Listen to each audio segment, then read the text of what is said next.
Sa ftit ta' żmien ilu persuna li għaddiet minn esperjenza ta' abbuż sesswali kien ikollha tirrakkonta dak li ġrala diversi bnadi sakemm jiġi deċiż il-pass li jmiss. Iżda l-ewwel darba twaqqaf tim ta' esperti li se jkunu disponibbli 24 siegħa kuljum biex jgħinu persuni li jkunu ġew abbużati sesswalment.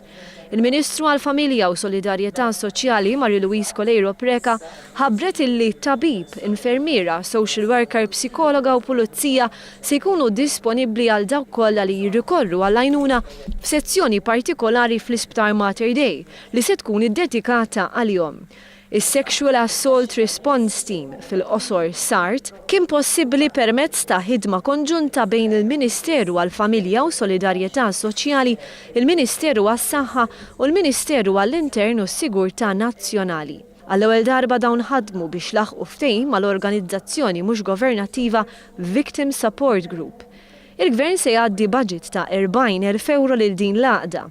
Persuni li jkunu sofrew xi forma ta' abbuż sesswali anka jekk ikun f'kuntest ta' żwieġ jistgħu jirrikorru għand is-SART mal-ewwel. Nkella jċemplu 179 jirrikorru l-asta tal-Pulizija jew għand it-Tabib u jiġu riferuti għal dan it-tim. Il-bżonn ta' għajnuna bħal din għal min safa vittma ta' abbuż sesswali ilha tinħass kif saret magħna il-Ministru Marie-Louise Colejro Preka.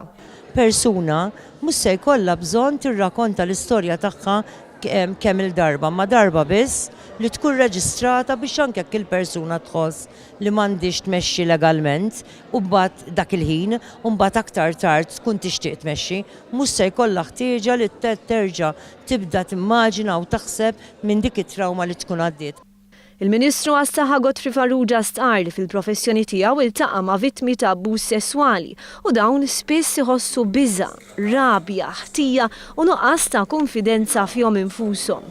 Stqar li s-Sexual Assault Response Team jagħmel parti minn strateġija sħiħa dwar is-saħħa sesswali.